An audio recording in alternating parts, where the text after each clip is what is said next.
नमस्कार, मैं हुमायूं सिंह और आप देख रहे हैं नेक्स्ट 9 न्यूज। उत्तर प्रदेश में नगीना सीट पर अपना परचम लहराने के बाद चंद्रशेखर आजाद ने अब हरियाणा में चुनावी ताल ठोकने की तैयारी कर ली है। जी हां, आपको बताएं, उन्होंने जजपा यानी जेजेपी के साथ गठबंधन करने के लिए हामी भर दी है। वहीं अगर देखा जाए, अजय सिंह चौटाला और दुष्यंत चौटाला जिस तरीके से आजाद समाज पार्टी और आम आदमी पार्टी को साधने का प्रयास कर रहे थे, कहीं ना कहीं उसमें सफलता हाथ लगती हुई नजर आई। ऐसे में अब क्या चंद्रशेखर आजाद मायावती का खेल हरियाणा में भी बिगाड़ते हुए नजर आएंगे या भारतीय जनता पार्टी के लिए बड़ी मुसीबत का कारण बन सकते हैं? जी हां, ये बात इसलिए निकल कर आ रही है कि हरियाणा में भारतीय जनता पार्टी जिस तरीके से नायब सिंह सैनी को आगे करने की कोशिश कर रही है, वहीं अगर इस सर्वे की बात किया जाए तो नायब सिंह सैनी अभी वहां के लोगों के बीच में काफी प्रसिद्ध चल रहे हैं। ऐसे में अब चंद्रशेखर आजाद रामन की एंट्री क्या पूरा समीकरण बिगाड़ सकती है और क्या किसके पाले में ये वोट बैंक जाते हुए नजर आएगा? क्योंकि अगर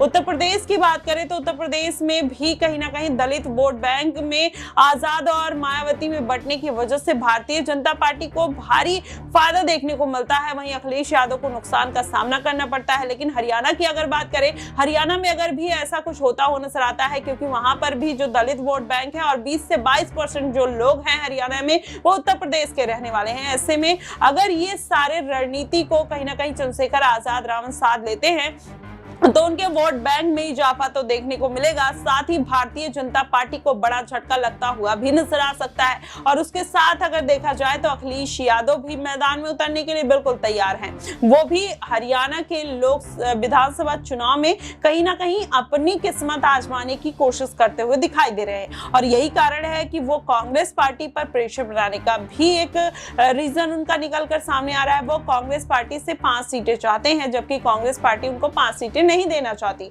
लेकिन वहीं अगर बात कर लिया जाए उत्तर प्रदेश में, तो उत्तर प्रदेश में अखिलेश यादव को ज्यादा से ज्यादा उन्होंने राहुल गांधी को सीटें दी और जिसके बाद पूरा समीकरण उनके पक्ष में जाता हुआ नजर आया। यही कारण है कि अखिलेश यादव समझदारी दिखाने की कोशिश कर रहे हैं और एक बार फिर से हरियाणा में अपने लिए 5 सीटों की मांग करते हुए नजर आ रहे हैं। लेकिन वहीं अगर देखा जाए मायावती और चंद्रशेखर आजाद रामन की, तो मायावती भी इसके पहले भी अगर देखा जाए तो हरियाणा की तरफ रुख कर चुकी है, रैली वहां पर की काफी ज्यादा।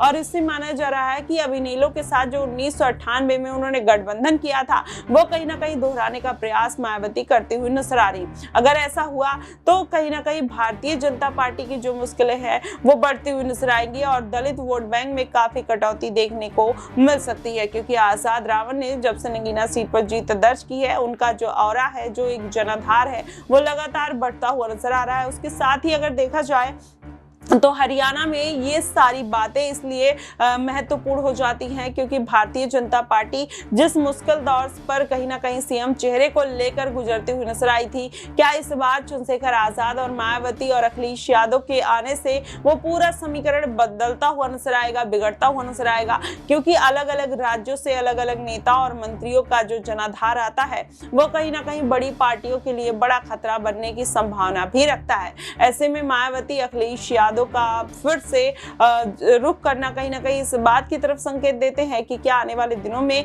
गठबंधन हो सकता है, या फिर अगर देखा जाए तो ये पूरा समीकरण मायावती और आजाद के पक्ष में आता हुआ नजर आएगा। हालांकि चंद्रशेखर आजाद क्या मायावती को टक्कर देने के लिए सीट पर उतर रहे हैं, या फिर उनकी कोई मजबूरी है, या फिर वो राजनीतिक समीकरण को पूरी तरीके से भाप चुके हैं? कहीं ना कहीं ये सवाल जरूर खड़ा होता है और इस सवाल का जवाब आप हमें कमेंट बॉक्स में जरूर बताइएगा।